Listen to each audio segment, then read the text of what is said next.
Selamat datang di channel Bunda Naya, tempat cerita-cerita drama penuh emosi dan inspirasi siap menemani harimu. Dari konflik keluarga, kisah cinta, hingga perjuangan hidup yang menyentuh hati, semua ada di sini. Jangan lupa klik tombol subscribe dan aktifkan lonceng notifikasinya, biar kamu nggak ketinggalan cerita seru dari kami. Yuk, simak kisahnya sekarang. Ku balas perlakuan suami dan mertua gila harta dan menikahi wanita lain. Jika semua ini demi keluarga, maka aku juga berhak menentukan siapa keluargaku. Dan mulai malam ini aku tidak lagi memilih mereka. Hari itu langit begitu kelabu. Awan menutupi sinar matahari, dan angin bertiup pelan seperti ingin menghormati duka yang tengah melingkupi hidupku. Di depan nisan baru yang masih basah oleh tanah, aku berdiri terpaku. Tanganku gemetar memegang taburan bunga, tubuhku nyaris roboh seandainya tidak ada Fadil yang berdiri di sampingku, memegangi lenganku seakan menunjukkan kepedulian, tapi hatiku tahu, tatapan Fadil tidak sepenuhnya duka. Ia terlihat lebih resah menatap layar ponselnya yang sesekali menyala, ketimbang menatap nisan ayahku yang baru diturunkan ke liang lahat. Ayah dan ibu sekarang sudah tenang, nah, sudah saatnya kamu istirahat, ucap Fadil lembut, mencoba menyentuh pundakku. Aku hanya mengangguk, menahan tangis. Di dalam hati, aku tahu kehilangan ini akan mengubah banyak hal dalam hidupku. Tapi aku tidak menyangka, perubahan itu bukan hanya karena kepergian orang tuaku, melainkan karena laki-laki yang kini ku percaya sebagai suami, dan keluarga yang segera kutemui, mertua yang belum sepenuhnya ku kenal. 2 minggu setelah pemakaman, aku dan Fadil resmi menikah. Pernikahan itu terlalu cepat. Bahkan baju pengantin yang kupakai masih terasa asing, seperti tubuhku belum siap menyambut kehidupan baru. Tapi Fadil mendesak. Katanya demi kebaikanku, demi agar aku tidak merasa sendirian setelah kepergian orang tua. Aku janji akan jaga kamu, Nah. Aku enggak akan biarin kamu sendirian lagi, katanya malam sebelum ijab kabul. Dan aku yang begitu rapuh, hanya bisa mengangguk.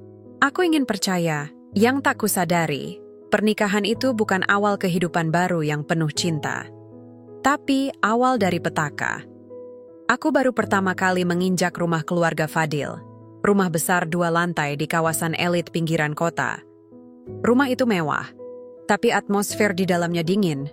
Tak ada pelukan hangat dari ibu mertua, tak ada senyum tulus dari ayah mertuaku. Bahkan sekadar sapa pun terasa dipaksakan. Ini istrimu? Kurus amat, bisik Ibu Fadil, setengah menahan cibiran saat aku datang membawa koper. Aku hanya tersenyum kaku, mencoba sopan. Masuk aja, jangan banyak berdiri di depan pintu, tambahnya tanpa menatapku. Fadil tertawa kecil, seakan sudah biasa dengan sikap ibunya. Maklum Bu, Naira belum terbiasa kerja di dapur. Nanti kalau tinggal sama kita pasti berubah, jawab Fadil sambil menuntunku masuk. Kata-katanya membuat perutku terasa perih. Kerja di dapur, aku bahkan belum tahu akan tinggal serumah dengan mereka. Hari-hari pertamaku di rumah itu terasa asing. Aku lebih banyak diam, duduk di kamar, dan keluar hanya saat makan. Tapi entah kenapa, meja makan selalu penuh dengan sindiran yang dibalut tawa. Warisan orang tuamu itu besar, ya Nah? Tanya ayah Fadil suatu malam saat makan malam. Suaranya ringan, tapi aku bisa merasakan maksud tersembunyi. Lumayan Om, sudah diurus notaris semua, jawabku pelan. Berarti Fadil enggak perlu susah payah kerja keras lagi ya? Punya istri kaya, canda beliau sambil melirik anaknya. Fadil hanya tertawa, tapi di matanya aku melihat kilatan yang berbeda. Sejak malam itu, pembicaraan tentang harta orang tuaku jadi topik yang makin sering muncul. Mulai dari rumah keluarga yang belum dijual, saham di perusahaan milik ayahku, hingga tabungan dalam jumlah besar yang sempat disinggung notaris saat proses pewarisan. Ibu Fadil bahkan sempat terang-terangan berkata padaku di dapur, "Kamu tahu kan, perempuan yang pintar itu bukan cuma yang cantik, tapi yang bisa menjaga hartanya biar tetap di tangan suaminya. Jangan egois." Aku tidak menjawab, aku terlalu kaget. Sejak kapan aku menjadi ancaman? Puncaknya terjadi seminggu setelah aku resmi pindah ke rumah mereka. Saat itu Fadil mengajakku. Bertemu notaris. Untuk apa? Tanyaku heran. Buat urus peralihan kepemilikan rumah kamu. Kita kan sekarang satu keluarga. Nggak enak kalau rumah kamu atas nama sendiri. Orang nanti pikir kita cuma numpang tinggal di rumah istri, jawabnya santai. Aku nggak keberatan mereka pikir gitu, kataku pelan. Toh, rumah itu peninggalan. Orang tuaku, aku belum siap lepas apapun dari mereka. Fadil diam, tapi malamnya ia berubah dingin. Bahkan tak menyapaku saat pulang. Dan keesokan harinya, ibunya memanggilku ke ruang tamu, menyodorkan dokumen. Kita nggak akan maksa kamu, Naira. Tapi kalau kamu cinta anak saya, kamu pasti mau ikut jaga nama baiknya, katanya sambil menatapku tajam. Aku menggenggam ujung bajuku. Di dalam hatiku aku mulai sadar, mereka tidak menikahkanku dengan Fadil karena cinta. Mereka menikahkanku karena warisan. Waktu berjalan lambat. Hari-hari penuh tekanan membuatku susah tidur. Fadil semakin berubah. Ia tak lagi lembut, bahkan cenderung sinis setiap kali aku menolak menyerahkan surat kepemilikan rumah dan saham perusahaan. Suatu malam aku mendengar percakapan mereka dari balik pintu kamar. Kalau dia nggak mau kasih juga, tinggal ancam. Pisah! Masa iya dia berani hidup sendiri? Kamu yakin? Perempuan itu kelihatannya masih labil. Itu gunanya kita bikin dia nggak punya siapa-siapa lagi. Biar dia tahu cuman kita satu-satunya keluarga yang dia punya. Aku menggigil mendengarnya. Suamiku sendiri yang berkata begitu. Air mata mengalir. Dada sesak. Aku berbalik ke tempat tidur, menutup telinga dengan bantal. Berusaha mematikan suara mereka dan menyadarkan diri dari kenyataan yang begitu kejam. Tapi tak bisa. Sebab inilah kenyataannya. Aku telah masuk dalam perangkap keluarga yang menjadikan cintaku sebagai alat tukar. Dan warisan orang tuaku telah berubah menjadi darah yang menetes dalam diam. Sejak malam itu, aku tidak pernah lagi merasa sebagai istri di rumah ini. Bahkan bukan pula menantu. Aku hanya pelengkap. Seseorang yang kehadirannya dibutuhkan hanya ketika ada pekerjaan yang harus diselesaikan, atau ketika surat-surat penting perlu ditandatangani. Sisanya, aku nyaris tidak dianggap. Setiap pagi, aku bangun lebih awal dari siapapun. Memasak sarapan, menyapu halaman, mencuci baju, semua kulakukan sendiri tanpa bantuan. Ibu Fadil bilang, perempuan baik itu tahu diri, jangan cuma bisa duduk cantik. Padahal sebelumnya, aku tak pernah menyentuh pekerjaan rumah seperti ini. Di rumah orang tuaku dulu, kami punya asisten yang mengurus semuanya. Tapi di sini, jika aku diam saja, aku dianggap pemalas. Kalau melawan, disebut tidak tahu terima kasih. Maka aku memilih diam, menyimpan semua penat dan air mata di dalam kamar yang sudah tak lagi terasa seperti milikku. Fadil pun berubah total. Ia jarang pulang cepat, dan sekalipun pulang, lebih sering sibuk dengan ponselnya. Kalau kutanya tentang rencana keluarga kecil kami, ia hanya menjawab sambil lalu. Belum kepikiran punya anak, keuangan belum stabil, lucu. Padahal keuangan kami baik-baik saja. Aku tahu itu, karena warisan dari orang tuaku bahkan belum tersentuh sepeser pun. Tapi aku juga sadar, cepat atau lambat, mereka akan mencoba lagi, dan benar saja. Suatu sore, ketika aku baru saja menyelesaikan setrikaan baju, Ibu Fadil datang mengetuk pintu kamar. Nah, Ibu mau ngomong sedikit. Aku menatap wajahnya yang sudah kuhafal semua ekspresinya. Wajah tanpa senyum itu menyimpan banyak rencana. Aku hanya diam, menunggu. Ini ada formulir pengalihan saham. Perusahaan ayahmu itu, kan? Enggak mungkin. Kamu pegang sendiri. Kamu perempuan. Lagi pula, kamu juga enggak ngerti bisnis, kan? Aku menunduk. Tapi itu perusahaan keluarga. Ayah saya, iya, kami tahu. Makanya, biar Fadil aja yang pegang. Namanya juga suami. Kamu mau kan bantu suamimu? Sendiri, nafasku tercekat. Kata-kata mereka seperti peluru yang selalu menyasar ke satu titik yang sama, warisan. Aku sudah tak lagi merasa bodoh. Mereka bukan hanya menginginkan hartaku. Mereka ingin aku kosong, tak punya pegangan, tak punya apa-apa. Dan dalam kondisi seperti itu, aku tahu aku tidak bisa membuat keputusan gegabah. Maka aku menjawab pelan, "Saya pikir-pikir dulu, Bu." Wajahnya menegang sejenak, lalu tersenyum miring. "Pikir cepat. Fadil butuh itu buat investasi bisnis barunya." Beberapa hari kemudian, Fadil tiba-tiba membawaku makan malam di restoran mewah. Hal yang sudah lama tidak ia lakukan. Ia mengenakan kemeja biru yang dulu kubelikan saat ulang tahunnya, dan menyambutku dengan senyum yang hangat. Senyum yang entah kenapa kini terasa seperti topeng. "Kamu kelihatan capek." "Aku minta maaf ya, akhir-akhir ini cuek," katanya, menyentuh tanganku. Aku hanya tersenyum tipis. "Kenapa ajak aku makan malam mendadak? Aku cuma pengen kita balik seperti dulu.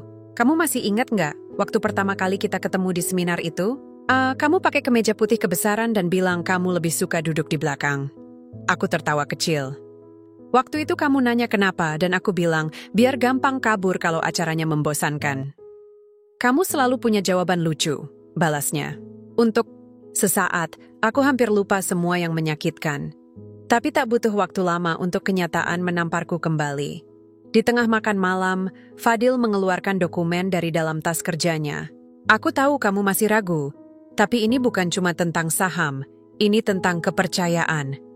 Naira, kamu tahu sendiri, aku orangnya terbuka.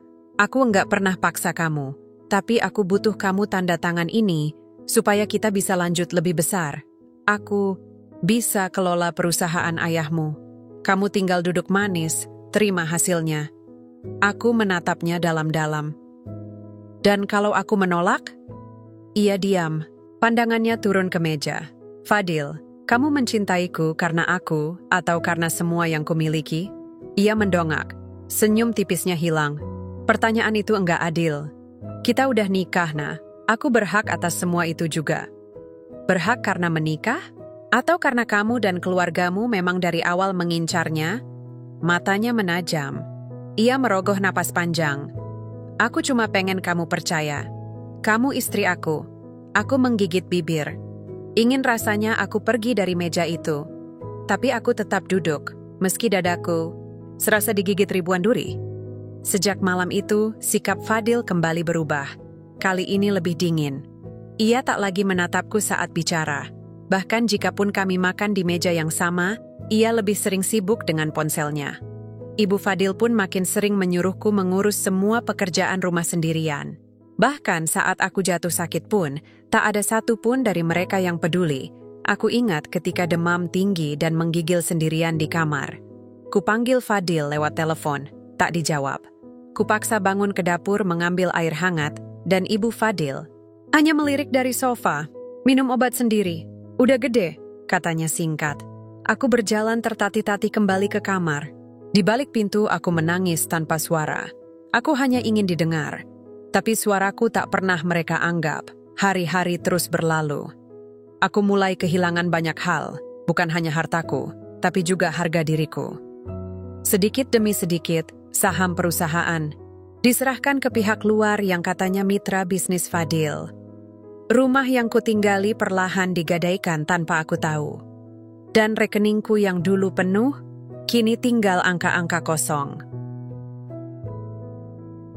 Sampai suatu malam, saat aku berdiri di depan cermin, menatap wajahku sendiri yang begitu pucat dan asing, aku sadar aku telah menjadi perempuan tanpa suara.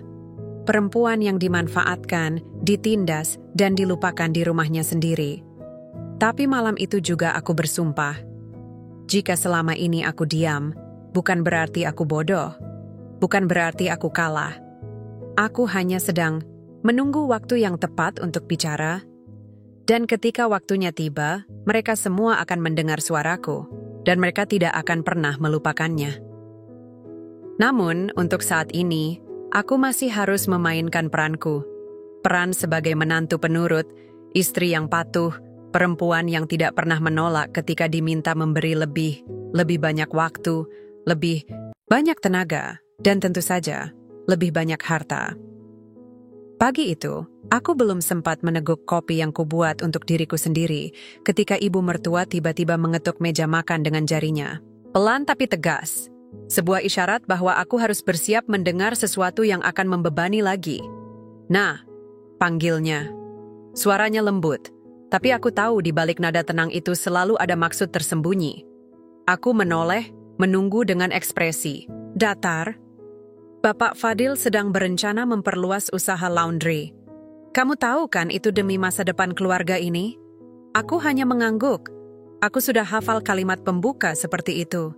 Biasanya selalu diakhiri dengan satu permintaan besar. Kita butuh tambahan modal, uang cash. Mungkin kamu bisa bantu. Rumah peninggalan orang tuamu di Sukabumi itu bisa dijual, kan? Aku langsung terdiam. Rumah itu bukan hanya peninggalan orang tua. Itu tempat aku tumbuh. Tempat ayah dan ibuku mengajarkanku tentang hidup dan martabat. Aku bahkan belum sempat kembali ke sana sejak pemakaman terakhir. Ibu, rumah itu belum sempat aku menyelesaikan kalimat. Fadil masuk dan duduk di sebelahku. Ia langsung mengambil alih percakapan, seperti biasanya. Aku udah cek pasaran harga di sana. Rumah itu bisa laku tinggi, nah. Lagi pula, ngapain juga dipertahanin? Kita nggak pernah ke sana lagi, kan? Tatapanku berpindah ke Fadil, lalu kembali ke ibu mertuaku. Ini bukan permintaan. Ini tekanan. Kali ini mereka tidak lagi menyembunyikan maksud mereka di balik kata-kata manis. Kalau kamu betul-betul peduli sama keluarga ini, lanjut Fadil, kamu harus ngerti. Kita lagi berjuang sama-sama, nah. Aku menarik napas dalam. Mereka selalu menyebut ini perjuangan keluarga. Tapi mengapa aku satu-satunya yang harus berkorban? Beberapa hari kemudian, aku menemukan surat kuasa di atas meja makan. Sudah lengkap dengan nama dan alamat rumah di Sukabumi. Hanya tinggal tanda tangan dariku. Aku tinggal bawa ini ke notaris. Nanti semua beres, kata Fadil, menyerahkan pulpen padaku. Aku tak menjawab. Hanya menatap lembaran itu dengan kosong. Kamu diam terus, kenapa? Enggak percaya sama aku? Bibirku hampir bergerak, tapi sesuatu dalam diriku berkata, diamlah, diam untuk saat ini. Karena mereka tak akan pernah mendengarkan suara yang tidak mereka hargai. Hari-hari berikutnya, perlakuan mereka semakin menjadi-jadi. Ibu mertua tidak lagi sungkan memerintah seperti kepada pembantu. Piring kotor dibiarkan menumpuk, handuk basah dilempar di lantai. Bahkan belanja bulanan pun, aku yang harus menalangi dengan sisa uang yang kutabung diam-diam dari jatah bulanan, yang makin kecil. Tiap kali aku coba berbicara dengan Fadil, hasilnya selalu sama. Ini rumah kita, nah. Semua harus dibagi, termasuk tanggung jawab dan biaya hidup. Tapi kenapa hanya aku yang memberi dan kalian yang mengambil? Sampai suatu malam, aku mendengar percakapan dari balik pintu kamar mertuaku. Pintu sedikit terbuka, dan suara ibu mertua terdengar jelas. Kamu harus percepat prosesnya, Dil. Anak itu makin lama makin keras kepala. Tenang, Bu. Kalau surat kuasa itu enggak ditandatangani minggu ini, aku punya cara lain. Hatiku membeku. Aku tahu sejak awal niat mereka tak bersih. Tapi mendengar langsung bagaimana mereka memperlakukanku seperti boneka tanpa hak, membuat dada ini sesak luar biasa. Aku mundur perlahan dari depan pintu. Di kamar, aku menangis lagi. Bukan karena sedih, tapi karena amarah yang tak bisa keluar. Keesokan harinya, ibu mertua menyusun rencana yang lebih besar. Ada tawaran investasi properti dari teman Bapak Fadil. Tapi kita butuh modal besar. Gimana kalau mobil dan tanah di Cianjur itu kita jual dulu? Aset pribadi saya, Bu. Jawabku lirih tapi tegas. Ia menatapku dengan pandangan tidak suka. Jangan egois. Semua ini demi keluarga. Kata-kata itu, demi keluarga, kini menjadi racun yang menyamarkan keserakahan. Aku sudah muak. Tapi aku tahu, belum saatnya aku melawan. Aku masih harus sabar. Masih harus menyimpan bukti. Masih harus mengamati gerak-gerik mereka. Saat malam datang dan rumah sunyi, aku menyalakan laptop dan membuka dokumen-dokumen keuangan. Aku menelusuri kemana saja dana warisan mengalir, siapa saja nama-nama yang terlibat. Dan apa yang kutemukan lebih mengerikan dari yang kuduga. Beberapa aset sudah dijaminkan atas nama orang lain. Beberapa lainnya digadaikan tanpa sepengetahuanku. Nama Fadil muncul di hampir semua transaksi.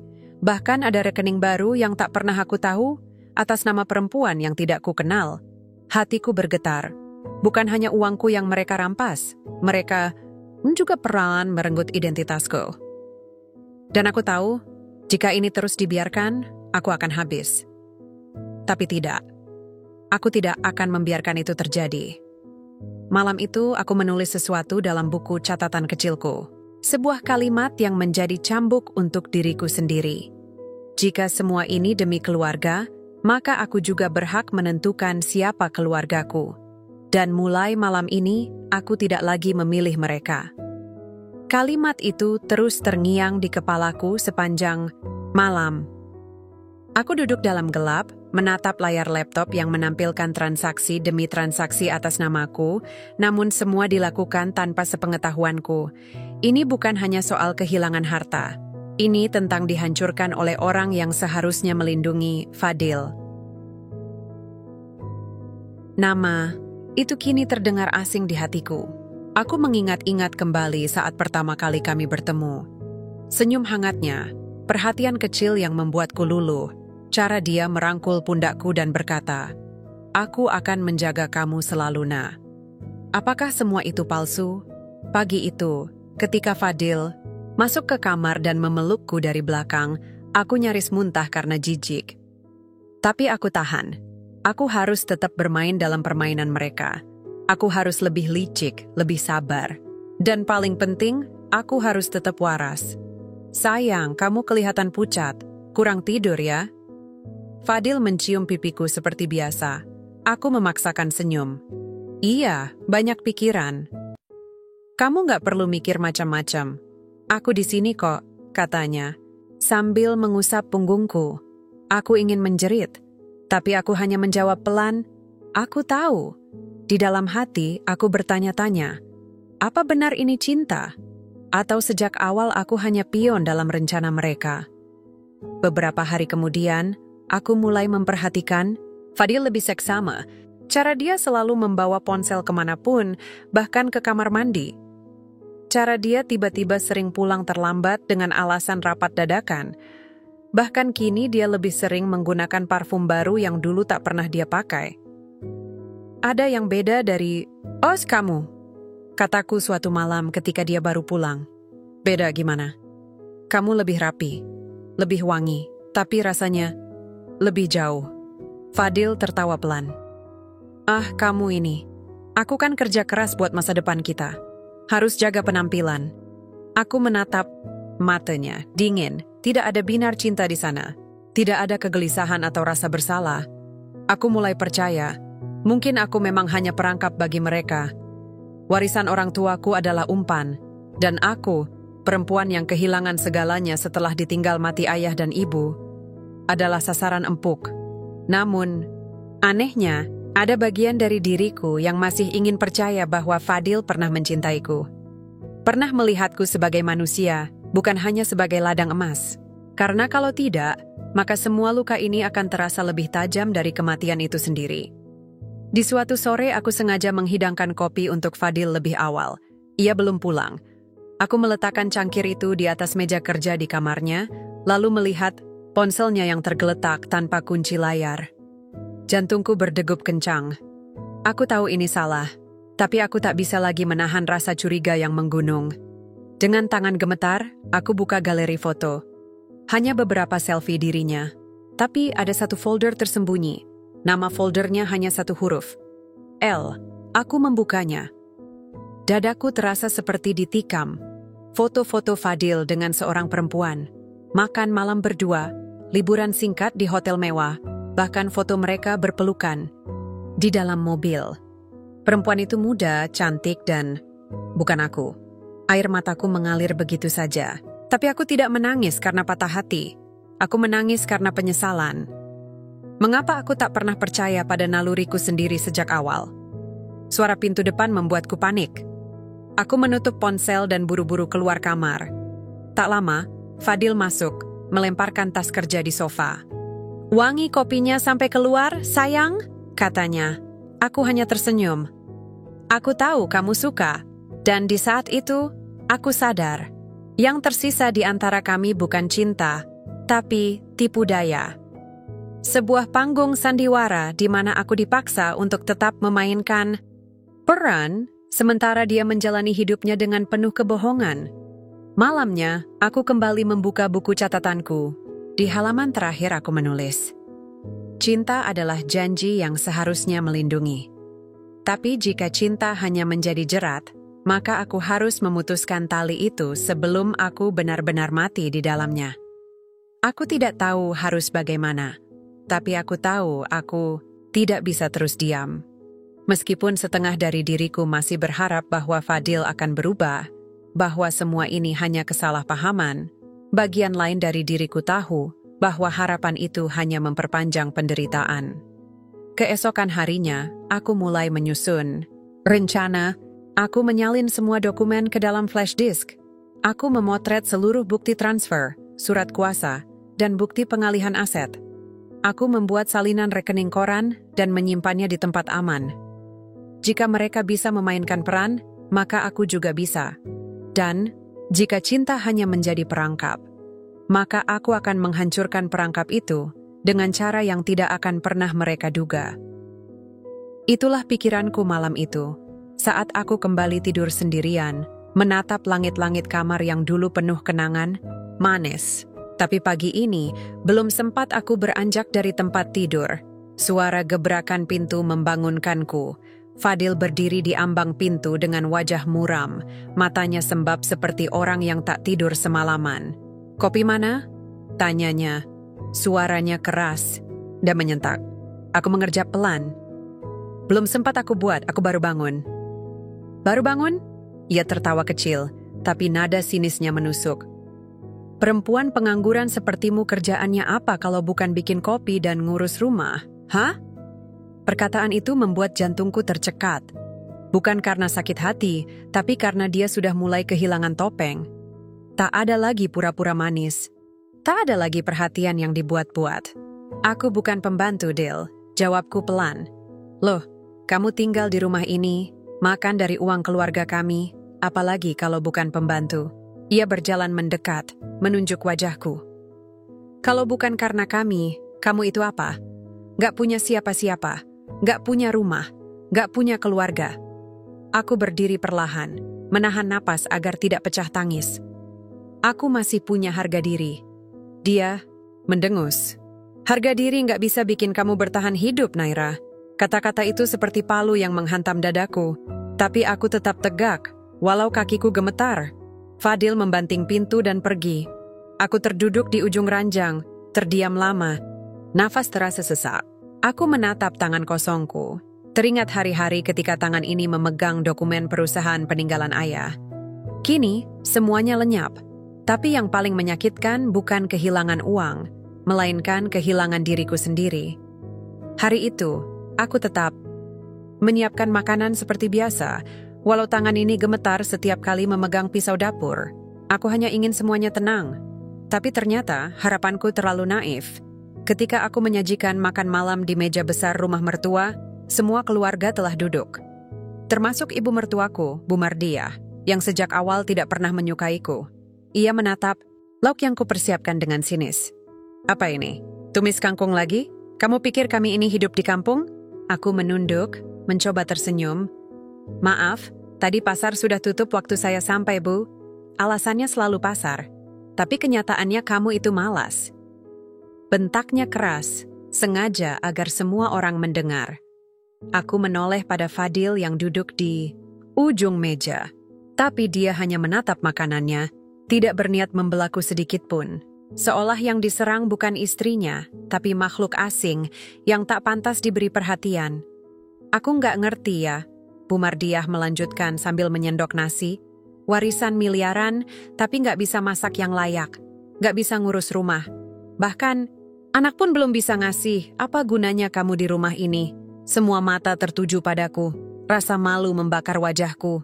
Aku ingin pergi, lari dari meja makan itu, tapi kakiku seakan tertancap. "Bu," kataku pelan, "saya sudah berusaha." "Berusaha? Kamu pikir usaha cukup buat jadi istri? Perempuan itu harus nurut, pintar ngurus suami, dan tahu diri." Tawanya menyayat. Aku tak tahu apakah yang lebih menyakitkan adalah kata-katanya atau kenyataan bahwa Fadil hanya diam, seolah semua yang dikatakan ibunya memang benar. Dan saat itulah aku sadar, mereka memang tidak pernah menerimaku sebagai bagian dari keluarga. Aku hanya alat. Dan sekarang, ketika hartaku sudah terkuras, mereka mulai menunjukkan wajah asli mereka, tanpa ragu, tanpa ampun. Malam itu, aku masuk kamar dengan tubuh lemas. Aku menangis, tapi tak bersuara. Tangis yang keluar hanya dari mata, bukan dari mulut. Karena bahkan suaraku pun seolah tak pantas didengar lagi. Aku menatap wajahku di cermin. Mata sembab, bibir pecah-pecah, pipi yang mengerut oleh beban pikiran. Dulu aku adalah perempuan bersemangat, penuh rencana dan impian. Kini, aku hanyalah bayangan dari diriku sendiri. Harga diriku perlahan direnggut satu demi satu, tanpa perlawanan. Karena aku masih berharap, karena aku masih berpikir cinta bisa menyelamatkan semuanya. Tapi nyatanya, cinta yang kupunya hanya tinggal nama.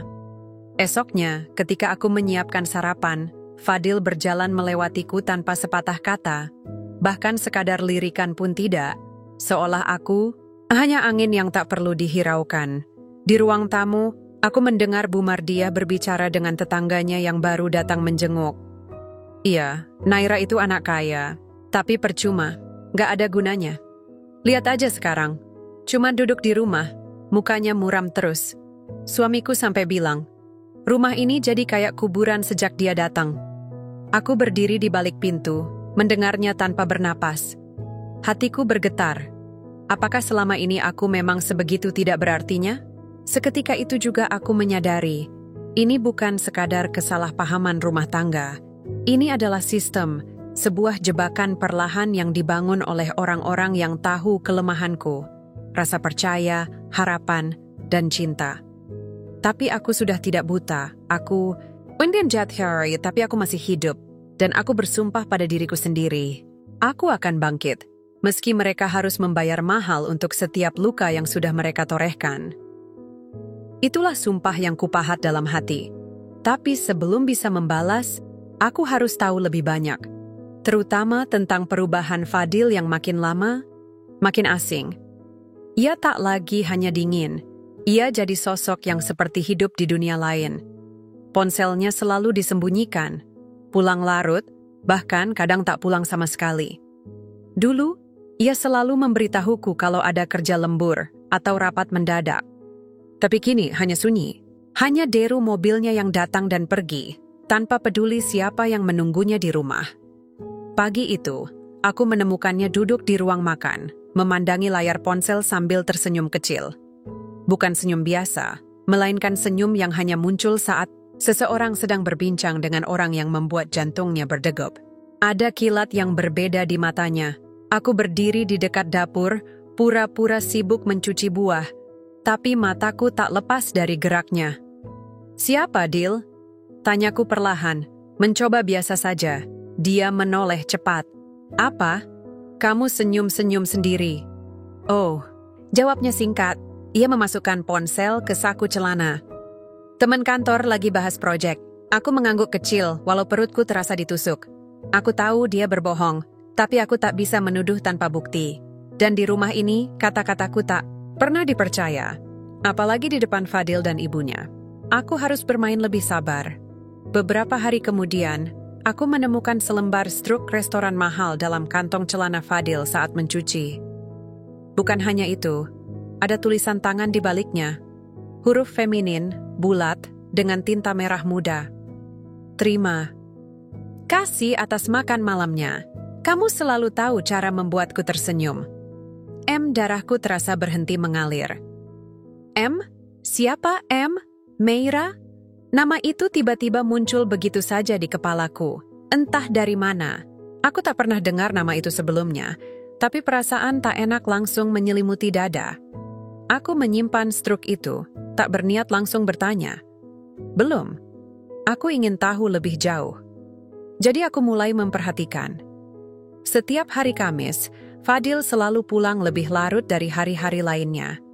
Ia bilang rapat mingguan, tapi saat ku telusuri kalender kantor di situs resmi perusahaannya, Aku menemukan bahwa rapat utama justru selalu diadakan hari Senin. Aku makin yakin ada yang disembunyikan.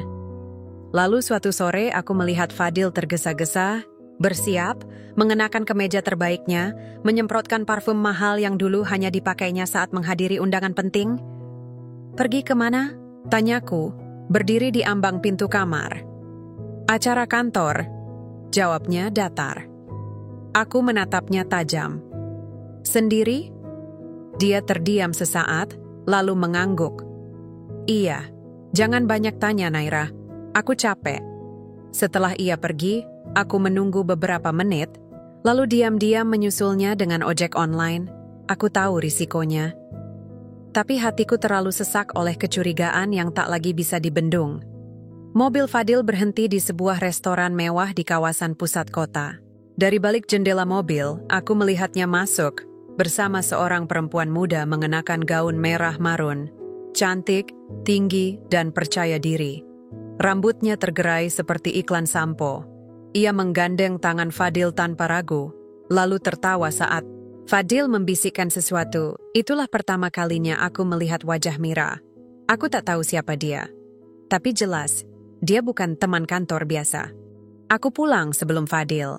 Duduk di ruang tamu dengan tangan gemetar, memandangi pintu. Kepalaku penuh pertanyaan. Siapa dia? Sejak kapan? Apa hanya makan malam? Atau lebih? Ketika Fadil akhirnya pulang, aku sudah menyiapkan secangkir teh seperti biasa. Aku menyambutnya dengan tenang. Tak ada amarah, tak ada teriakan, hanya pandangan yang menusuk. "Bagaimana makan malamnya?" tanyaku datar. Dia menoleh cepat. "Kamu ngomong apa?" "Aku lihat kamu dengan perempuan itu di restoran." Ia terdiam. Tapi bukan karena merasa bersalah, wajahnya malah menegang. "Kamu ngikutin aku?" Aku mengangguk pelan. "Aku istrimu. Aku punya hak tahu." Wajah Fadil berubah. "Kamu jangan sok tahu. Itu cuma klien." "Klien yang gandeng tanganmu di depan umum?" Aku mengangkat alis. "Klien yang kamu bisikan sesuatu sampai dia tertawa seperti remaja kasmaran?" Wajah Fadil menjadi gelap. "Jangan macam-macam, Naira. Jangan rusak kepercayaan yang masih tersisa." Aku tertawa getir. "Kepercayaan? Dari siapa ke siapa? Kamu yang merusaknya." Ia menghentak meja dan berdiri. "Kamu makin kurang ajar." Aku berdiri perlahan. "Aku hanya ingin tahu satu hal, Dil. Kamu masih anggap aku istri?" Dia terdiam, lalu berkata pelan, nyaris seperti bisikan yang menusuk. Aku nggak yakin, dan itu cukup membuat hatiku runtuh lagi. Beberapa hari kemudian, aku mendengar bisik-bisik dari pembantu rumah tangga mertua. Mereka membicarakan Meira. Katanya, perempuan itu anak seorang pengusaha besar, dan kabarnya Fadil sedang menjalin kedekatan untuk urusan bisnis. Tapi aku tahu, ini lebih dari sekadar bisnis. Aku tahu bagaimana tatapan mata Fadil saat bicara soal proyek-proyek barunya. Bukan semangat kerja yang kulihat, tapi semangat seorang pria yang merasa telah menemukan pelarian. Aku mulai merasa bahwa posisiku di rumah ini benar-benar sudah digeser. Sedikit demi sedikit, eksistensiku dipudarkan.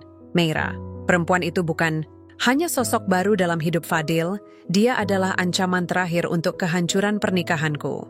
Tapi kali ini aku tidak akan diam. Aku sudah cukup lama jadi perempuan tanpa suara. Dia aku akan bicara dengan caraku sendiri. Dan jika Meira mengira dia akan dengan mudah mengambil Fadil dariku, maka dia belum tahu siapa aku sebenarnya. Tapi sebelum aku bisa melakukan apapun, takdir seolah memutuskan mempercepat segalanya. Aku tak perlu mengupas satu persatu tabir kebohongan Fadil. Karena hari itu semuanya terbuka dengan sendirinya. Sejelas langit tanpa awan. Aku sedang merapikan lemari kerja Fadil di ruang pribadinya, membersihkan tumpukan dokumen yang berserakan. Itu adalah ruang yang sudah lama tak lagi boleh kuakses. Tapi hari itu, Fadil lupa menguncinya. Dan entah dorongan, dari mana, aku masuk. Mungkin karena aku sudah terlalu muak jadi istri yang hanya bisa bertanya tanpa pernah mendapat jawaban. Di laci meja, aku menemukan satu map biru. Di dalamnya ada berkas-berkas cetak, bukti transaksi hotel, reservasi 2, nama, Fadil dan Meira. Bahkan ada bukti perjalanan keluar kota yang katanya untuk meeting. Padahal jelas di sana hanya mereka berdua. Tapi yang paling menusuk bukan itu. Sebuah foto Polaroid, Meira dan Fadil di pantai, berpakaian santai, saling berpelukan. Wajah Fadil tampak jauh lebih hidup daripada saat bersamaku. Dan tulisan di belakang, foto itu membuatku menggigil. Bersamamu, aku merasa hidup lagi. Let's make it official soon. Aku memegang foto itu dengan tangan gemetar. Dunia seperti berhenti berputar sesaat. Semua dugaan, semua kecurigaan, semua rasa sakit yang kupendam, akhirnya meledak dalam satu letupan kejelasan. Ini bukan hanya pengkhianatan biasa, ini penghancuran yang disengaja. Aku tak menunggu malam untuk menanyakannya. Fadil pulang seperti biasa. Masih sempat tersenyum tipis saat melepas sepatu, lalu berjalan melewatiku tanpa kata. Ia mungkin mengira aku akan bersikap biasa, menyambutnya dengan teh hangat dan diam. Tapi tidak malam ini. Aku duduk di ruang tamu, menunggunya seperti hakim yang siap mengadili. Aku udah tahu segalanya, Dil, kataku pelan, tapi mantap. Dia berhenti di tengah. Langkah. Tahu apa? Aku meletakkan map biru itu di meja. Tentang kamu dan Meira. Tentang hotel, perjalanan, bahkan pantai itu. Sejenak, hanya sunyi yang menjawab. Lalu, Fadil tertawa kecil, ringan, sinis. Jadi kamu ngubek-ngubek ruanganku sekarang? Dia mendekat menatapku dari atas. Kamu semakin ngaco, Naira. Aku nggak ngaco. Aku melihat dengan mataku sendiri.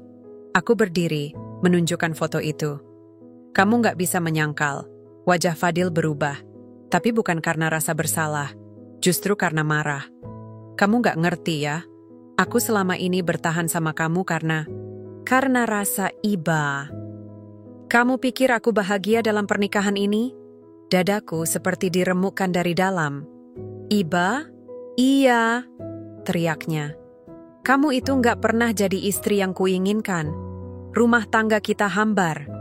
Kamu selalu diam, selalu ngatur-ngatur. Dan makin lama, aku merasa terkekang. Aku nyaris tak bisa bernapas.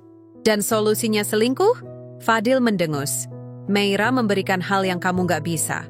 Perhatian, gairah, masa depan. Jadi kamu memilih masa depan dengan dia? Aku ingin menikah? Lagi, katanya tiba-tiba. Tegas, tanpa ragu. Dengan Meira, seakan petir menyambar di siang bolong. Aku mundur selangkah menahan diri agar tak terjatuh. Aku belum menceraikanmu. Kau tahu itu, kan? Aku nggak peduli. Aku akan menikah. Dengan Meira. Kamu tinggal di sini, jaga rumah ini, dan jangan ikut campur. Itu yang terbaik untuk semuanya. Untuk semuanya? Atau hanya untukmu dan dia? Dia menatapku tanpa belas kasihan. Kamu pikir aku akan meninggalkan Meira? Dia punya koneksi, masa depan bisnis, dan dia cinta aku. Sesuatu yang sudah nggak pernah kurasakan dari kamu sejak lama. Aku hampir menangis, tapi air mata tak keluar. Aku terlalu hancur untuk menangis. Yang tersisa hanya hening dan panas yang membakar rongga dadaku. Aku bukan boneka yang bisa kamu diamkan di rumah ini sementara kamu hidup bersama wanita lain. Deal, suaraku mulai bergetar. Kalau kamu mau menikah lagi, selesaikan dulu pernikahan ini. Dia mengangkat alis. Kamu mau cerai? Aku menatapnya tajam. Kamu pikir aku akan tetap tinggal dan melihat kamu menjadikan rumah ini tempat kau bawa istri barumu masuk dengan senyum? Fadil menghela napas berat. Kita lihat nanti. Tapi aku sudah putuskan. Aku nggak bisa hidup hanya dengan kamu. Meira ada di hidupku sekarang. Kamu suka atau tidak, dia akan tetap di sana. Dia pergi ke kamar, meninggalkanku berdiri sendiri, di ruang tamu, seperti istri yang ditinggalkan tanpa alasan. Tapi aku tahu alasannya, dan kali ini, aku tidak akan tinggal diam. Malam itu aku duduk sendirian di beranda rumah, memeluk lutut sambil memandangi langit gelap. Tak ada bulan, tak ada bintang. Seperti hidupku malam itu. Tapi di dalam kekosongan itu, lahir sesuatu yang berbeda. Sebuah tekad yang mulai menyala. Kalau Fadil pikir ia bisa menjatuhkanku tanpa perlawanan, maka ia belum mengenalku. Aku bukan perempuan yang akan menyerah hanya karena dibuang. Aku bukan pecahan kaca yang bisa disapu begitu saja. Aku akan bangkit. Dan saat aku bangkit, mereka akan tahu, Myra, Fadil, dan keluarganya, bahwa perempuan yang mereka rendahkan ini, Aisha menjadi musuh paling berbahaya yang pernah mereka hadapi. Dengan tekad yang mulai menyala di dadaku, aku berharap bahwa semua ini akan menjadi titik balik. Namun kenyataan yang kuhadapi justru menghancurkan harapan itu lebih cepat daripada yang kubayangkan. Beberapa hari setelah konfrontasi hebat itu, Fadil mulai mengambil langkah yang semakin menjauhkan aku dari kehidupan yang dulu kuanggap milikku. Aku sadar betul, dia dan Myra telah menjalankan rencana diam-diam untuk menikah. Aku mendengar kabar itu dari bibir orang-orang sekitar yang tak sengaja melihat mereka di kantor catatan sipil. Meskipun aku tak pernah mendapat kabar langsung dari Fadil sendiri. Rumah yang dulu penuh dengan harapan, kini terasa seperti penjara yang mencekikku. Setiap sudutnya menjadi saksi betapa aku diperlakukan seperti tamu yang tak diinginkan. Mertua yang dulu terus menekan, kini lebih terbuka menunjukkan wajah asli mereka, dingin, penuh kebencian, dan tak peduli dengan penderitaanku. Puncaknya, Fadil dengan dingin memintaku untuk meninggalkan rumah itu. Dia mengatakan dengan jelas bahwa keberadaanku hanya akan mengganggu rencana hidupnya dengan Myra. Aku dipaksa menerima kenyataan bahwa tempat yang selama ini kuanggap rumah, kini bukan milikku lagi. Aku berusaha mengelak, memohon agar diberi waktu untuk mengatur segalanya. Namun, permintaanku dianggap angin lalu. Harta warisan yang pernah menjadi alasanku bertahan di pernikahan ini, kini berubah menjadi kenangan pahit yang tak bisa kugenggam lagi. Semua aset yang aku miliki, tanah, rumah, rekening, seolah lenyap di tangan mereka, direnggut dengan kejam dan licik. Malam-malamku kini dihabiskan di kamar yang gelap, dengan hati penuh luka dan rasa kehilangan yang mendalam. Aku merasa seperti jatuh ke titik terdalam hidupku, di mana harapan dan kebahagiaan berubah menjadi mimpi buruk yang tak kunjung usai. Namun, di tengah keputusasaan itu, aku sadar satu hal, aku masih punya diriku sendiri. Dan aku berjanji, aku tidak akan membiarkan diriku hancur begitu saja. Aku harus bangkit, walau harus memulai dari nol. Cerita belum berakhir.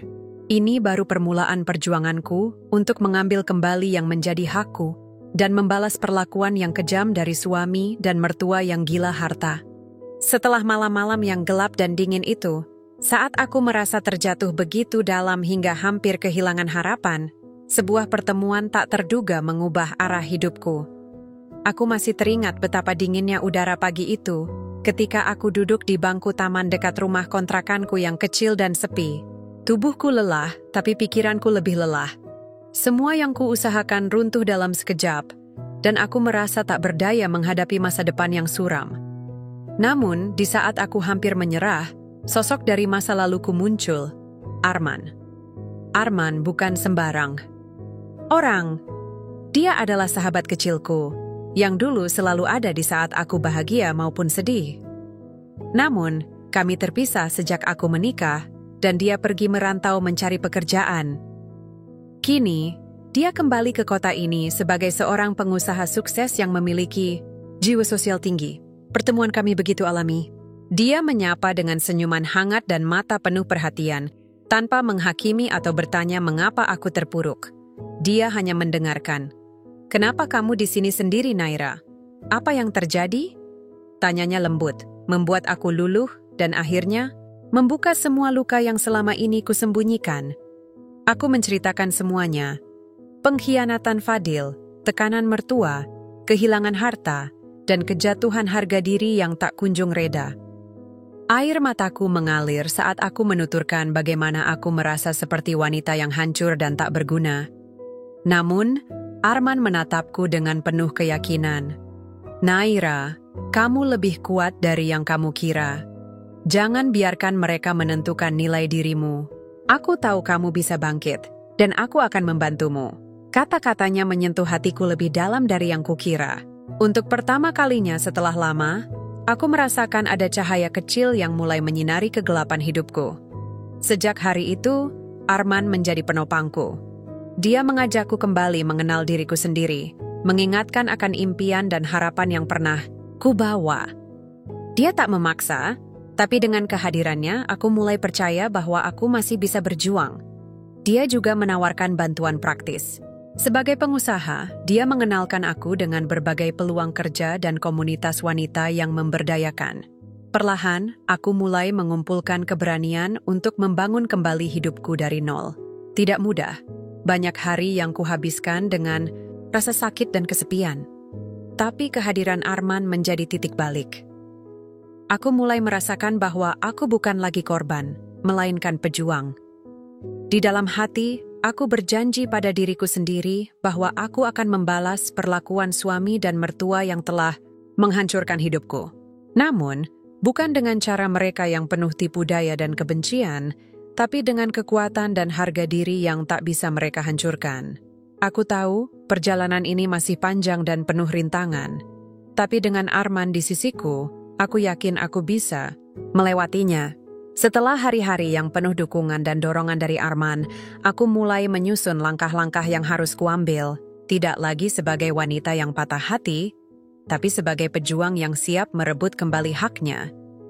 Perjalanan panjang ini akan dimulai dengan rencana balas dendam yang matang, bukan hanya untuk diriku, tapi juga sebagai pelajaran bagi suami dan mertua yang telah menghancurkan hidupku. Langkah pertama adalah memahami betul situasi keuangan dan hukum terkait hartaku yang telah mereka rampas. Aku tidak bisa hanya mengandalkan kemarahan dan emosi. Aku harus bertindak dengan cerdas dan penuh perhitungan. Bersama Arman, aku mulai mencari informasi melalui jaringan pengacara dan konsultan keuangan yang ia kenal. Mereka memberiku gambaran tentang celah-celah hukum yang bisa aku manfaatkan untuk mengklaim kembali aset yang sebenarnya milikku. Sementara itu, aku juga mulai membangun citra baru di masyarakat. Aku tahu, reputasi dan kredibilitas sangat penting dalam perjuangan ini. Aku mengikuti berbagai seminar dan pelatihan untuk meningkatkan kemampuan diriku, terutama dalam bidang bisnis dan hukum. Tidak mudah memang, tapi aku bertekad untuk menjadikan diriku sosok yang tak bisa dianggap remeh. Di sisi lain, aku perlahan memperluas jaringan pertemanan dan relasi bisnis. Arman menjadi pintu masuk ke dunia baru yang sebelumnya tak pernah ku kenal. Dari situ aku belajar bagaimana dunia bisnis bekerja, bagaimana strategi negosiasi, dan bagaimana cara menghadapi orang-orang yang licik dan manipulatif. Namun, rencana, balas dendamku bukan hanya soal uang dan aset. Aku ingin mereka merasakan bagaimana rasanya kehilangan. Aku ingin mereka melihat aku bangkit, sukses, dan bahagia tanpa mereka. Ini adalah bagian dari harga diri yang ingin aku kembalikan, yang selama ini diinjak-injak oleh mereka. Aku juga mulai mengumpulkan bukti-bukti perilaku buruk Fadil dan mertua, mulai dari dokumen yang menunjukkan penyalahgunaan aset hingga kesaksian dari orang-orang yang pernah menjadi korban perlakuan mereka. Semua ini akan menjadi senjata ampuh saat waktunya tiba untuk menghadapi mereka di pengadilan dan di depan publik. Di tengah proses ini, aku harus tetap berpura-pura lemah di hadapan mereka, agar mereka lengah dan terus meremehkanku. Aku tahu, itu adalah bagian dari strategi agar mereka tidak curiga dengan gerak-geriku. Setiap malam aku merenung dan menyusun skenario demi skenario. Aku tahu, ini bukan perjuangan yang mudah dan cepat selesai. Tapi aku percaya, dengan tekad yang kuat dan dukungan dari Arman, aku bisa mengubah penderitaanku menjadi kemenangan. Aku sudah siap melangkah ke babak baru dalam hidupku. Babak di mana aku bukan lagi korban, tapi pengendali nasibku sendiri. Aku tidak akan membiarkan mereka menang begitu saja. Ini baru permulaan. Balas dendamku akan menjadi pelajaran pahit yang tak terlupakan bagi suami dan mertua yang gila harta itu. Keputusan. Untuk membalas bukan hanya dengan kata-kata, tapi dengan tindakan nyata mulai kujalankan. Setelah rencana matang kususun bersama Arman dan dukungan dari jaringan yang telah kami bangun, aku mulai mengincar titik lemah bisnis Fadil. Sesuatu yang selama ini tak pernah ia duga bakal jadi ancaman. Aku tahu bahwa untuk menghancurkan sebuah kerajaan bisnis yang dibangun suamiku, aku tak bisa bergerak sendiri. Aku perlu orang dalam. Orang yang paham betul seluk-beluk perusahaan dan dapat memberiku informasi rahasia. Beruntung, lewat perkenalan Arman, aku berhasil menghubungi Raka, mantan karyawan Fadil yang pernah dipecat secara tidak adil dan kini bersedia membantuku. Raka bukan sekadar pengkhianat biasa. Dia memiliki data-data penting tentang transaksi keuangan gelap dan manipulasi yang dilakukan Fadil untuk memperkaya diri sendiri dan mertuanya. Informasi ini sangat berharga untuk memulai langkah pembalasan. Aku bertemu Raka di sebuah kafe kecil di pinggir kota. Dengan penuh kehati-hatian, dia menyerahkan file digital yang berisi bukti penyalahgunaan dana, perjanjian rahasia dengan mitra bisnis yang merugikan perusahaan, serta dokumen yang menunjukkan adanya penggelapan pajak. Semua itu adalah bom waktu yang bisa meledakkan bisnis Fadil kapan saja. Namun aku tak ingin langsung meledakannya secara terbuka. Aku memilih strategi perlahan tapi pasti. Aku dan Arman mulai menghubungi pihak-pihak yang berkepentingan, bank, klien besar, dan regulator. Kami memperlihatkan bukti-bukti itu secara tertutup, membuat mereka mulai menarik dukungan secara diam-diam. Selain itu, aku juga menyusupkan informasi yang memicu keraguan di antara para mitra Fadil. Aku ingin mereka mulai kehilangan kepercayaan dan menarik diri dari kerja sama. Perlahan tapi pasti, reaksi mulai muncul. Proyek besar yang sudah di depan mata tiba-tiba dibatalkan. Dana investasi dicabut tanpa alasan jelas. Karyawan kunci mulai mengundurkan diri. Fadil yang biasanya begitu percaya diri dan arogan, mulai menunjukkan tanda-tanda kegelisahan. Aku pantau gerak-geriknya lewat laporan dari Raka dan sumber lain. Dia mencoba menutupi masalah dengan berbagai cara, termasuk memanipulasi laporan keuangan dan melakukan pengalihan dana secara sembunyi-sembunyi. Namun, lubang yang dibuatnya terlalu besar untuk ditutupi. Sementara itu, aku juga mulai menanamkan benih keraguan di dalam keluarga mertua. Aku tahu betul bahwa mereka selalu mencari celah untuk mengendalikan harta dan bisnis, tapi mereka tak pernah menyangka kalau kali ini justru kekuasaan mereka yang akan terancam. Ada pertemuan rahasia antara aku dan beberapa anggota keluarga Fadil yang tidak setuju dengan cara mertuaku mengatur bisnis. Dengan informasi yang aku miliki, aku berhasil membangun aliansi kecil yang kelak bisa menjadi kekuatan tambahan untuk menggoyang kedudukan Fadil dan keluarganya. Di balik semua itu, aku tetap menjaga citra sebagai wanita lemah yang terpuruk, agar mereka semakin meremehkan aku dan lengah. Strategi ini berjalan dengan baik, dan aku bisa melihat retakan mulai muncul dalam bisnis suamiku. Hari-hari penuh ketegangan itu mengajarkanku arti kesabaran dan ketelitian. Aku belajar untuk tidak tergesa-gesa, karena balas dendam sejati adalah ketika musuh jatuh dengan sendirinya tanpa bisa melawan. Malam-malamku kini penuh dengan rencana dan evaluasi. Setiap langkah kuukur dengan cermat, setiap risiko kuhitung dengan teliti. Aku tidak ingin gagal, karena ini bukan sekadar tentang uang, tapi tentang harga diri dan keadilan. Kejatuhan bisnis Fadil telah dimulai, dan aku berada di garis depan perang yang akan mengubah segalanya. Kejatuhan bisnis Fadil yang mulai terasa di mana-mana tak hanya menimbulkan kegelisahan di kalangan mitra dan keluarganya, tapi juga mengguncang kedamaian rumah tangga barunya dengan Meira. Awalnya, Meira yang datang dari keluarga kaya, memandang Fadil sebagai sosok pria yang kuat dan berhasil. Namun seiring waktu, sisi lain dari suamiku itu mulai terkuak. Dan itu jauh dari gambaran yang dia harapkan. Aku mendapatkan kabar ini dari beberapa sumber yang tetap setia memberiku informasi. Meira mulai merasa jengah dan tidak nyaman dengan sifat asli Fadil yang kasar dan egois.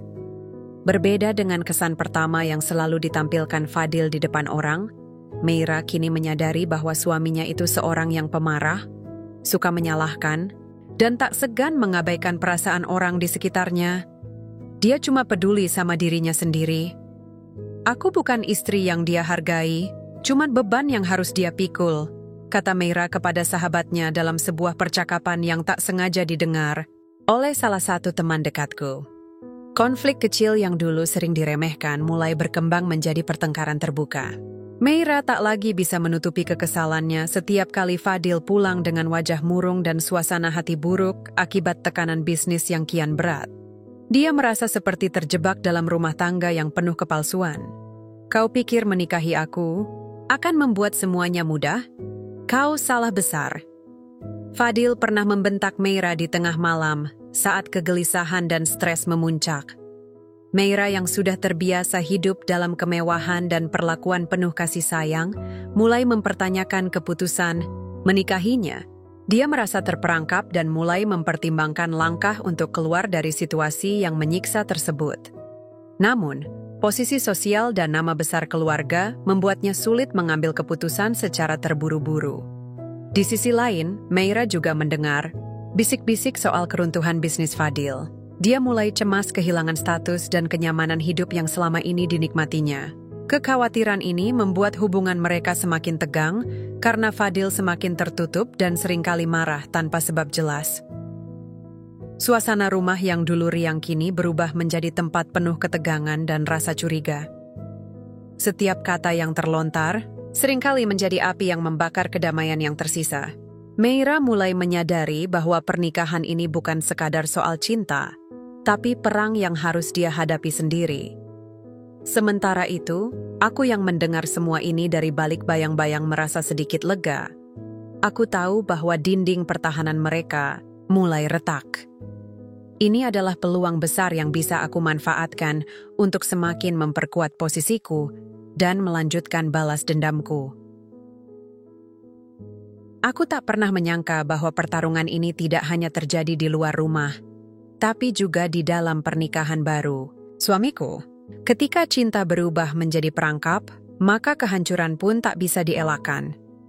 Perlahan, konflik itu menggerogoti fondasi rumah tangga mereka. Aku tahu bahwa titik lemah Fadil semakin nyata dan aku siap menunggu saatnya untuk melancarkan serangan. Berikutnya, retakan di rumah tangga Fadil dan Meira yang kian melebar menjadi bahan perhatianku yang paling penting. Aku tahu saatnya telah tiba untuk mengungkap semua kebusukan mereka ke permukaan, agar dunia melihat siapa sebenarnya suamiku, dan wanita yang kini berdiri di sisinya. Ini bukan lagi sekadar soal balas dendam pribadi, tapi keadilan yang harus ditegakkan. Hari itu aku mengatur pertemuan dengan wartawan dan beberapa tokoh penting yang selama ini menjadi saksi bisu kekacauan dalam bisnis keluarga Fadil. Aku membawa bukti-bukti kuat berupa dokumen keuangan yang menunjukkan korupsi besar-besaran, penyalahgunaan dana perusahaan, hingga manipulasi kontrak yang merugikan banyak pihak. Sesaat sebelum konferensi pers dimulai, jantungku berdebar tak karuan. Tapi aku menguatkan diri, mengingat betapa banyak luka yang telah mereka buat dalam hidupku. Kini saatnya mereka membayar semua itu di hadapan publik.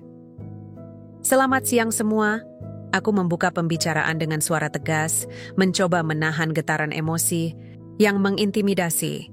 Saya di sini bukan hanya sebagai korban, tapi sebagai saksi dari sebuah kebusukan yang telah lama tersembunyi. Saya, Naira, mantan istri Fadil, ingin mengungkap semua yang selama ini ditutupi oleh keluarga tersebut. Ruangan itu hening, para hadirin menatapku dengan penuh perhatian. Aku melanjutkan dengan memperlihatkan satu persatu dokumen yang sudah disiapkan. Dari bukti ini, dapat dilihat bagaimana Fadil dan Meira telah menggelapkan dana perusahaan, menipu para investor, dan melakukan praktik bisnis yang melanggar hukum. Kataku, suaraku semakin lantang. Mereka bukan hanya mengkhianati kepercayaan keluarga, tapi juga merugikan banyak orang yang bergantung pada perusahaan ini. Di tengah presentasiku, suara gaduh terdengar dari luar ruangan. Fadil muncul dengan wajah memerah, berusaha menginterupsi. Naira, kamu sudah keterlaluan. Semua itu fitnah. Bentaknya dengan nada marah. Aku menatap tajam ke arahnya. Kalau semua itu fitnah, mengapa kamu tidak berani membuktikannya di pengadilan? Aku bukan wanita lemah yang bisa kau permainkan sesuka hati. Meira yang berdiri di samping Fadil ikut berbicara. Suaranya penuh dengan kemarahan dan rasa malu yang sulit disembunyikan. Kau pikir aku akan membiarkan kau menghinaku dengan begitu saja? Kami punya kekuatan dan uang, Naira. Namun, aku tak tergoyahkan. Uang dan kekuatan bukan jaminan kebenaran. Dan hari ini, aku berdiri di sini bukan untuk kalah, tapi untuk menuntut keadilan. Konferensi pers itu menjadi ledakan besar. Media mulai menyebarluaskan berita tentang korupsi dan pengkhianatan yang kulaporkan. Nama Fadil dan Meira tercoreng parah, dan tekanan dari publik mulai mengikis kekuatan mereka. Dalam hati aku tahu, ini adalah titik balik yang aku tunggu selama ini.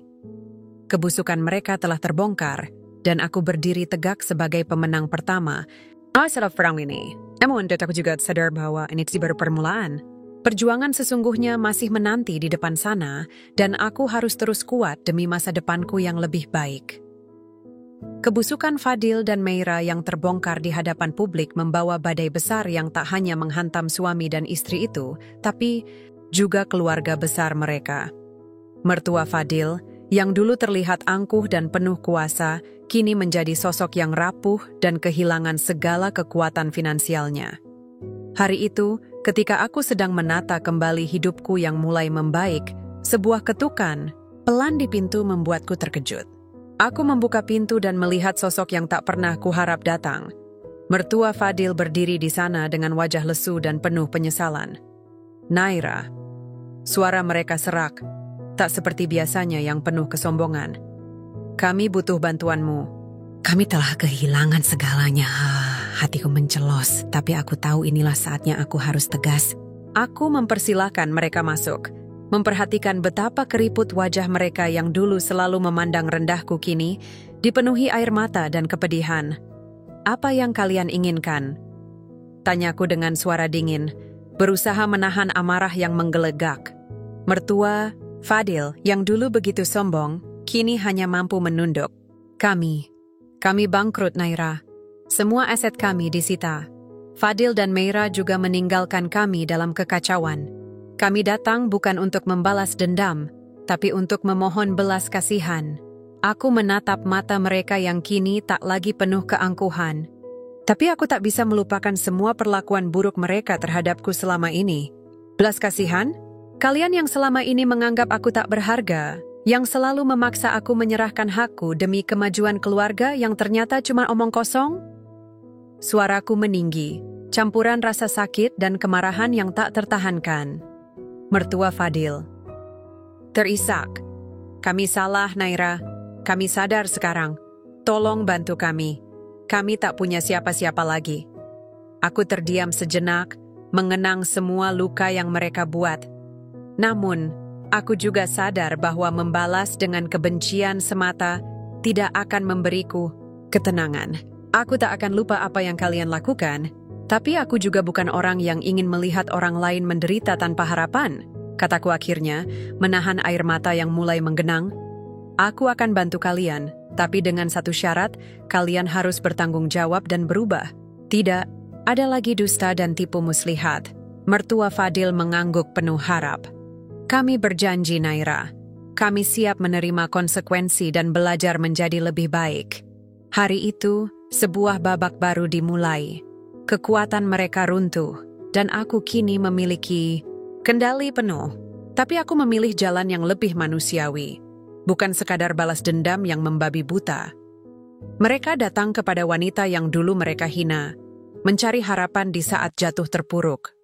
Aku sadar, kekuatan sejati bukan hanya soal harta dan kuasa, tapi tentang bagaimana kita bangkit dan memberi kesempatan bagi yang mau berubah. Dalam hati aku berbisik, ini bukan hanya tentang menang atau kalah. Ini tentang menutup luka lama dan membuka lembaran baru.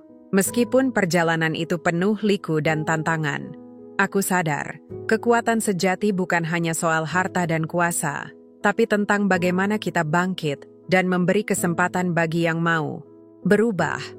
Namun kesempatan itu bukan berarti melupakan segalanya. Tidak semua luka bisa sembuh hanya dengan air mata dan permintaan maaf. Beberapa hari setelah kedatangan mertuaku, kabar tentang Fadil sampai ke telingaku. Perusahaan miliknya benar-benar collapse. Ia kehilangan segalanya. Meira menghilang entah kemana, meninggalkan Fadil yang terlilit utang dan tekanan hukum dari kasus korupsi yang kubongkar sendiri. Dan kini, untuk pertama kalinya sejak ia mengusirku dari rumah itu, Fadil memintaku untuk menemuinya. Aku datang bukan karena ingin melihat penderitaannya, tapi karena aku ingin menyelesaikan semuanya. Pertemuan kami berlangsung di rumah tua peninggalan orang tuaku yang dulu mereka rampas dariku. rumah yang kini kembali atas namaku. Di ruang tamu yang sepi itu, aku duduk berhadapan dengan Fadil dan kedua orang tuanya. Fadil tampak lebih tua dari usianya. Matanya cekung, rambutnya acak-acakan, dan wajahnya penuh kelelahan. Di sampingnya, mertuaku duduk diam, menunduk malu. "Terima kasih sudah datang," ucap Fadil pelan. Aku menatapnya tajam. "Kau yang memintaku, datang. Katakan saja apa maumu." Fadil menarik napas dalam-dalam, mencoba menenangkan dirinya. "Naira, aku tahu, aku sudah terlalu jauh menyakitimu. Tapi aku butuh bantuanmu. Kami tak punya siapa-siapa lagi."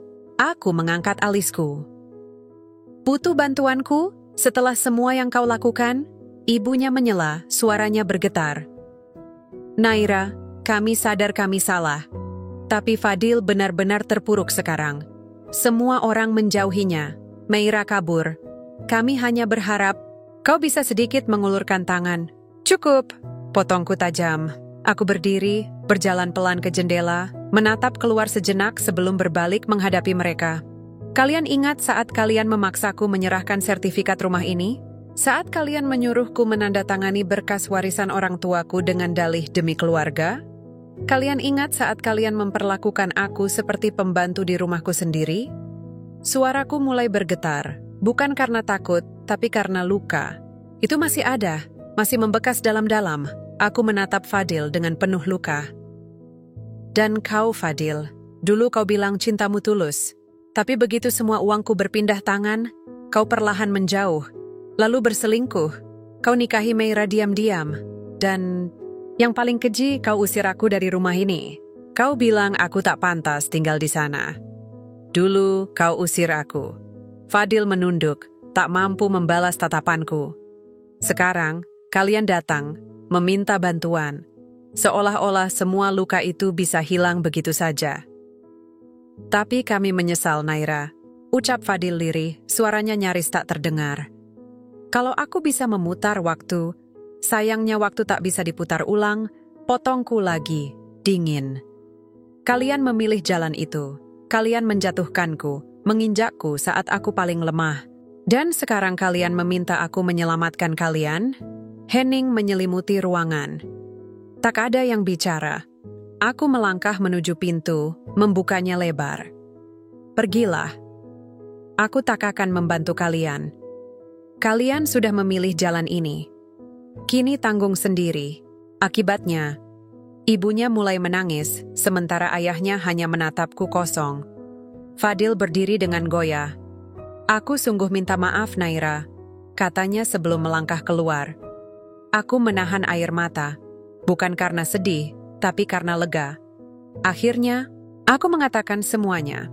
Saat pintu tertutup kembali, aku bersandar di baliknya, menatap langit senja yang mulai memerah. Ini bukan balas dendam, ini keadilan. Aku bukan lagi perempuan lemah yang mereka injak. Aku adalah Naira yang telah belajar berdiri sendiri. Dan untuk pertama kalinya aku merasa bebas. Bebas dari luka masa lalu. Bebas dari belenggu cinta palsu. Tapi, aku tahu, perjalanan ini belum selesai. Masih ada babak terakhir yang akan menutup semua luka untuk selamanya. Dan babak itu bukan aku yang ciptakan, tapi karma yang bekerja tepat waktu. 2 minggu setelah pertemuan terakhir kami, aku mendengar kabar bahwa Meira benar-benar meninggalkan Fadil. Tak ada kabar, tak ada pesan. Perempuan itu menghilang begitu saja, membawa serta apapun yang masih tersisa dari sisa-sisa kejayaan Fadil.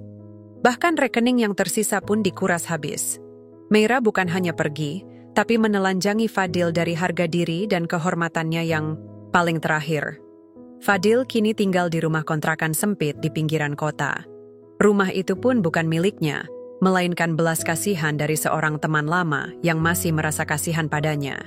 Ia kehilangan rumah mewah, mobil, jabatan, dan juga semua relasi bisnis yang dulu begitu bangga ia pamerkan. Semua hilang, satu demi satu, seperti daun gugur ditelan musim. Aku tahu semua ini karena Rendra, orang yang membantuku membongkar kebusukan Fadil, mengirimkan laporan secara berkala.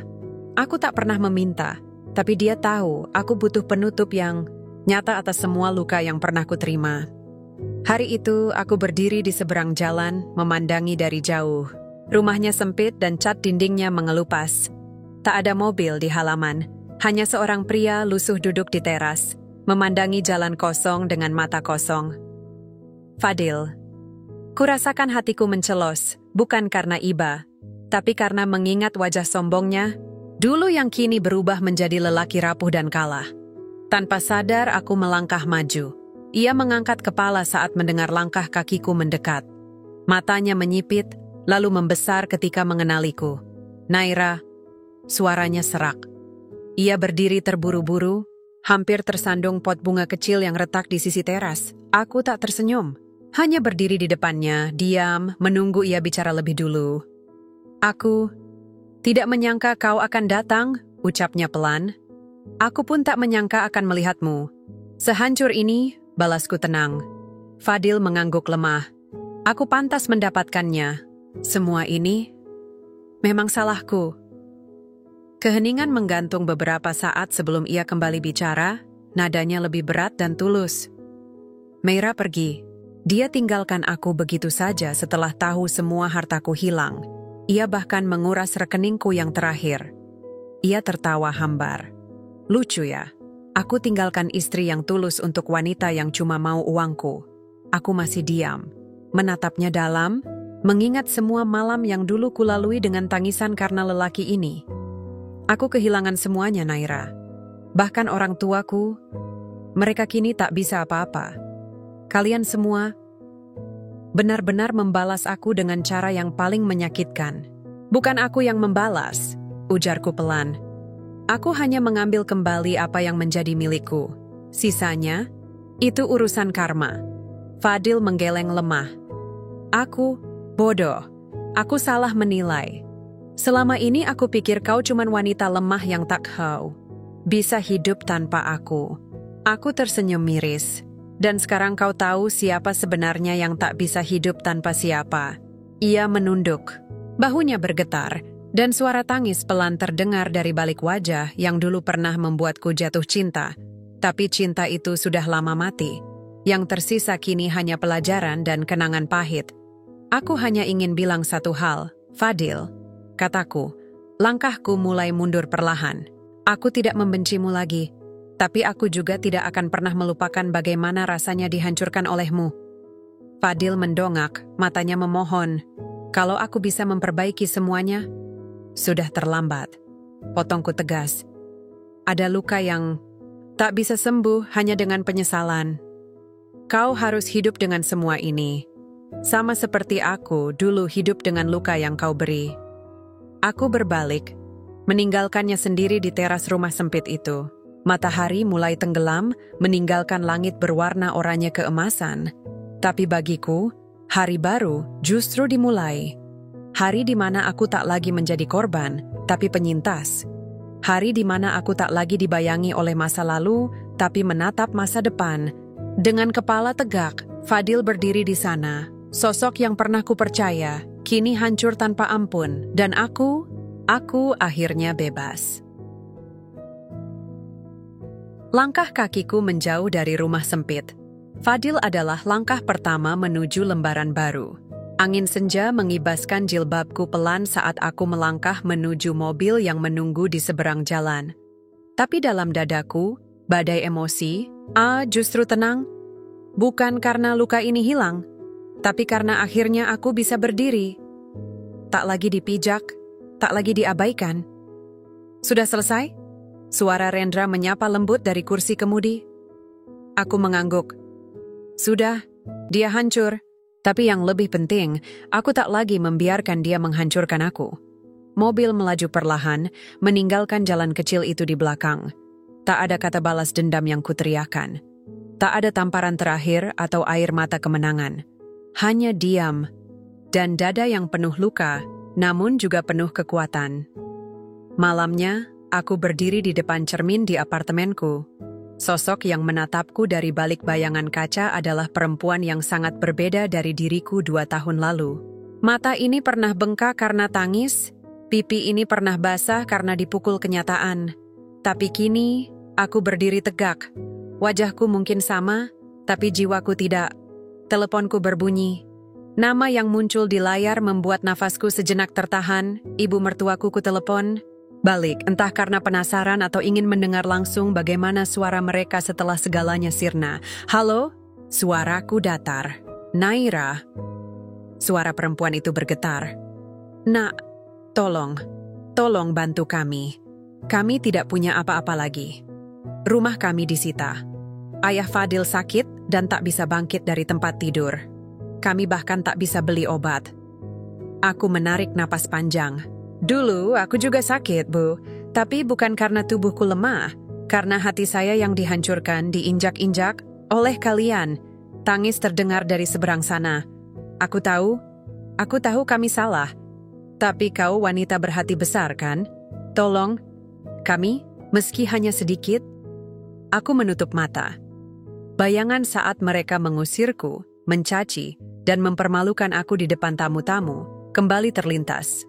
Suara Fadil yang menyuruhku pergi karena tak pantas lagi jadi istri pengusaha seperti dia masih terdengar jelas di telingaku. Saya sudah memaafkan, Bu, ucapku lirih. Tapi memaafkan bukan berarti saya harus kembali membuka pintu. Antu Idarstama pernah membakar rumah saya. Kau begitu tegah. Aku menggeleng. Tidak, Bu. Justru karena aku pernah terlalu baik, makanya aku tak mau jatuh ke lubang yang sama. Klik. Teleponku tutup. Tanganku gemetar, tapi bukan karena ragu. Melainkan karena aku tahu, ini keputusan terakhir yang harus kuambil untuk diriku sendiri. Beberapa hari kemudian, aku berdiri di panggung seminar kewirausahaan sebagai narasumber. Aku menceritakan perjalananku dari perempuan muda yang kehilangan segalanya hingga kembali membangun usahanya sendiri. Tak satu pun dari hadirin tahu bahwa perusahaan yang kujalankan dulunya adalah milik orang yang membuangku. Kini sudah di tanganku sepenuhnya, berkat kerja keras dan kecerdikan yang tak pernah mereka sangka aku miliki. Di akhir seminar, seorang gadis muda menghampiriku dengan mata berbinar. Kak Naira, aku terinspirasi banget. Gimana bisa tetap kuat meski semua orang mengkhianati? Aku menatapnya dan tersenyum. Karena mereka pikir aku lemah. Tapi justru saat kau dianggap remeh, itu titik awal kau bisa berdiri dan membuktikan bahwa kau lebih dari cukup. Hari terus berjalan. Hidupku perlahan pulih. Luka di hati tetap ada, tapi kini seperti bekas luka yang telah dijahit rapi. Masih sakit saat disentuh, tapi tak lagi membuatku jatuh. Di suatu sore yang teduh, aku berjalan di taman sendirian. Udara lembut menyentuh kulit. Seorang anak kecil tersenyum padaku, dan aku balas tersenyum, merasa damai. Karena sesungguhnya kemenangan terbesar bukan saat musuhmu jatuh, tapi saat kau bisa berjalan melewatinya, tanpa lagi menoleh ke belakang. Aku, yang dulu kalian anggap lemah, kini berdiri, tak hanya sebagai pemenang, tapi sebagai perempuan yang utuh, yang bertahan, yang memilih pergi, membawa luka, tapi juga kemenangan.